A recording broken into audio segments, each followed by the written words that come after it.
Resort mewah di Desa Nihiwatu, Kecamatan Sumba Barat, Nusa Tenggara Timur, berkali-kali masuk jajaran hotel terbaik di dunia. Namun, di balik predikat yang membuat pariwisata Indonesia semakin dikenal secara global, ada masyarakat lokal yang terpinggirkan ruang geraknya. Tak hanya itu, besarnya keuntungan yang didapat pemilik resort mewah berbanding terbalik dengan kehidupan warga di sekitarnya. Data Wahana Lingkungan Hidup Walhi Nusa Tenggara Timur menunjukkan 70% masyarakat Sumba Barat adalah penerima program bantuan sosial pemerintah.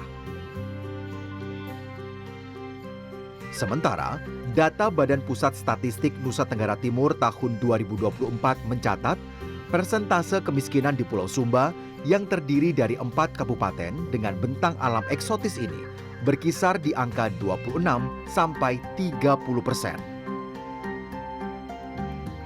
Sedangkan Nusa Tenggara Timur menempati peringkat ke-6 sebagai provinsi termiskin di Indonesia. Privatisasi kawasan pesisir pantai hingga laut di Sumba Barat ataupun juga Sumba Barat Daya yang menurut catatan Walhi sudah mencapai 80%. Sejatinya hanyalah salah satu contoh saja dari potret serupa di Pulau Sumba. Saya berada di kawasan Kanatang, Kabupaten Sumba Timur. Di sejumlah areal pantai sudah tampak dipagari dan juga dipasangi plang milik swasta yang nantinya akan dibangun resort, hotel, penginapan ataupun juga kafe dan sebagainya. Di satu sisi, kehadiran infrastruktur itu mendorong sektor pariwisata, tetapi di sisi lain justru mempersempit ruang dan akses masyarakat, terutama kaum nelayan.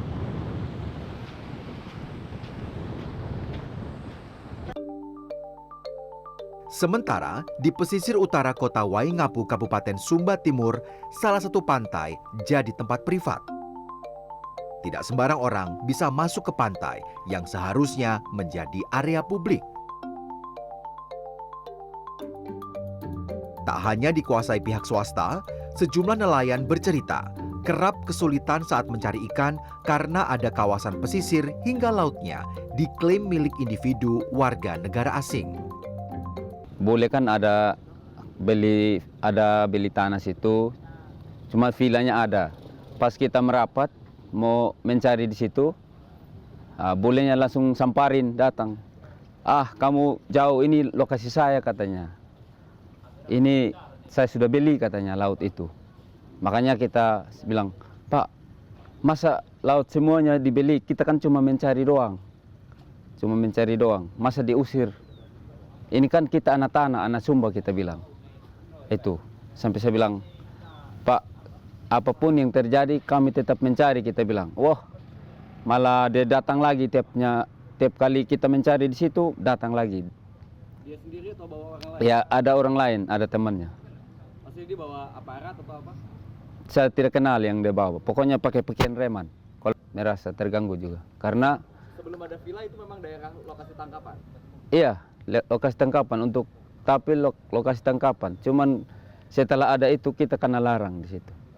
Jadi imbasnya harus seperti apa? Harus lebih jauh lagi? Lebih jauh lagi, dia berapa mil dari, pokoknya tidak boleh masuk wilayah itu. Bupati Kabupaten Sumba Timur, Umbu Lili Pekuali, yang kami temui di Waingapu mengakui ada sejumlah kawasan pesisir yang dimiliki pihak swasta dan perorangan secara sah bersertifikat resmi dari Badan Pertanahan Nasional. Menyelesaikan persoalan tersebut tentu melalui mediasi, dan sekiranya tidak ada titik temu, proses hukumlah yang harus ditempuh. Tetapi bagi kami, Bupati Wakil Bupati yang dilantik, kami tetap melihat segala usulan terkait dengan pensertifikatan lahan-lahan itu harus sesuai dengan prosedur. Harus ada pengakuan dari masyarakat sekitar, masyarakat adat di lokasi di mana rencana pengajuan hak milik itu mau dilakukan oleh pertanahan. Ada celah yang dimanfaatkan para pemilik modal untuk bisa memprivatisasi kawasan pantai Di antaranya menggunakan klausul hak guna yang diatur dalam Undang-Undang Agraria atau Undang-Undang Nomor 1 Tahun 2014 tentang pengelolaan wilayah pesisir dan pulau-pulau kecil. Menurut Direktur Walhi Nusa Tenggara Timur, Umbu Wulang Tanah Amah, ada aturan yang sejatinya berpihak pada masyarakat pesisir, yakni Peraturan Presiden Nomor 51 Tahun 2016 tentang batas sempadan pantai. Catatan Walhi Nusa Tenggara Timur menunjukkan 90% investasi pariwisata di Nusa Tenggara Timur menabrak aturan sempadan pantai. Seringkali negara itu seringkali tidak menggunakan benar-benar undang-undang atau aturan main yang sebenarnya menguntungkan masyarakat. Misalnya, kalau kita misalnya negara mau menggunakan Perpres tahun 2016 ya, tentang sempadan pantai misalnya, 100 meter dari air pasang tertinggi itu adalah milik negara yang hanya diperuntukkan untuk dua hal, yaitu konservasi dan rekreasi publik. Begitu kan bunyi Perpresnya. Kalau itu saja dipakai dan kemudian hampir semua tanah pesisir ini kemudian dikuasai oleh Pemda kita, itu akan sangat baik menurut saya ketika kita punya Pemda yang punya komitmen atas wilayah pesisir yang tanda kutip ya, kita punya kerentanan. Walhi menyebut, privatisasi wilayah pesisir sebabkan perampasan ruang hidup masyarakat lokal, khususnya nelayan dan masyarakat adat. Tak hanya itu, eksploitasi kawasan pesisir juga berpotensi menyebabkan bencana ekologis seperti kerusakan ekosistem mangrove, peningkatan abrasi, dan banjirop. Mardika Utama, Sony Sulistiono, Waingapu, Sumba Timur, Nusa Tenggara Timur.